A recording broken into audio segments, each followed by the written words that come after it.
काला पानी की सजा से क्यों कांपते थे कैदी। अंग्रेजी हुकूमत के दौर में काला पानी की सजा की खबरें आप आज भी सुनते होंगे। आखिर ऐसा क्या था इस सजा में जो आज तक इसकी चर्चा की जाती है? क्यों लोगों को काला पानी की सजा के बारे में सुना सुना कर डराया जाता है? चलिए जानते हैं। अंडमान निकोबार द्वीप समूह पर बनी सेलुलर जेल आज भी काला पानी की दर्दनाक दास्तान सुनाती है। आज भले इसे राष्ट्रीय स्मारक में बदल दिया गया हो, लेकिन बटुकेश्वर दत्त और वीर सावरकर जैसे अनेक सेनानियों की कहानी आज भी ये जेल सुनाती है। सेलुलर जेल भारतीय इतिहास का एक ऐसा काला अध्याय है जिसे सुनकर सबकी रूह कांप उठेगी। भारत जब गुलामी की बेड़ियों में जकड़ा था, अंग्रेजी सरकार स्वतंत्रता सेनानियों पर कहर ढा रही थी। हजारों सेनानियों को फांसी दे दी गई थी। तोपों के मुंह पर बांधकर उन्हें उड़ा दिया गया था। कई ऐसे भी थे जिन्हें तिल तिल कर मारा जाता था। इसके लिए अंग्रेजों के पास सेलुलर जेल नाम का एक हथियार था। इस जेल को सेलुलर इसलिए नाम दिया गया था क्योंकि यहाँ एक कैदी से दूसरे से बिल्कुल अलग रखा जाता था। जेल में हर कैदी के लिए एक अलग सेल होती थी। यहाँ का अकेलापन कैदी के लिए सबसे भयानक चीज होती थी। यहाँ कितने भारतीयों को फांसी की सजा दी गई और कितने मर गए, इसका रिकॉर्ड मौजूद नहीं है, लेकिन आज भी जीवित स्वतंत्रता सेनानियों के जहन में काला पानी शब्द भयावह जगह के रूप में बसा है। यह शब्द भारत में सबसे बड़ी और बुरी सजा के लिए एक मुहावरा बन गया है। अंडमान के पोर्ट ब्लेयर सिटी में स्थित इस जेल की चार दीवारी इतनी छोटी थी कि इसे आसानी से कोई भी पार कर सकता था, लेकिन यह स्थान चारों ओर से गहरे समुद्री पानी से घिरा हुआ है, जहाँ से सैकड़ों किलोमीटर दूर पानी के अलावा कुछ भी नजर नहीं आता है। यहाँ का अंग्रेज सुपरिटेंडेंट कैदियों से अक्सर कहता था कि जेल दीवार इरादतन छोटी बनाई गई है, लेकिन यहाँ ऐसी कोई जगह नहीं है जहाँ से आप आ सकें। सबसे पहले 200 विद्रोहियों को जेलर डेविड बेरी और मेजर जेम्स पैटिसन वॉकर की सुरक्षा में यहाँ लाया गया।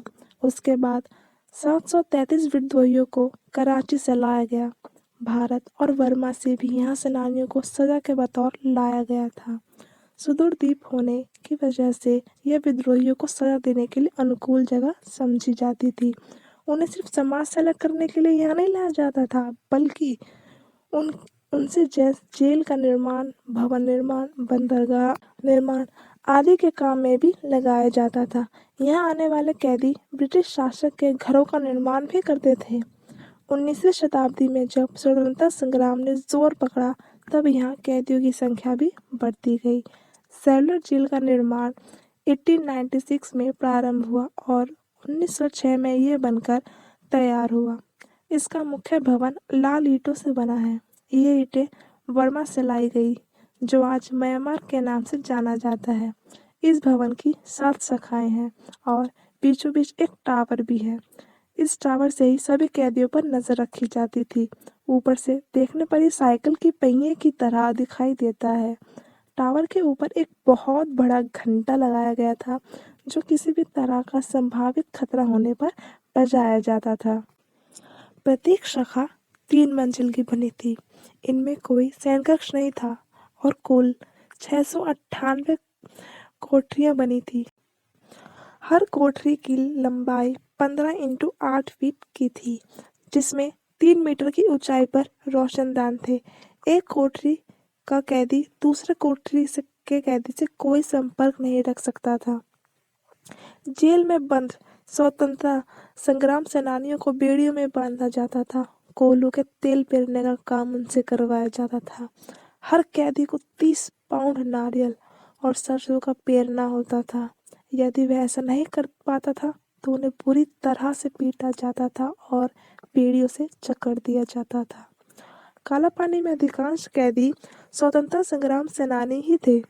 इनमें प्रमुख रूप से डॉक्टर दीवन सिंह, मौलाना फजल हक खैराबादी, बाबूराव सावरकर, विनायक दामोदर सावरकर, भाई परमानंद, सदन चंद्र चटर्जी, सोहन सिंह, वमन राव जोशी, नंद गोपाल आदि ऐसे बहुत से थे।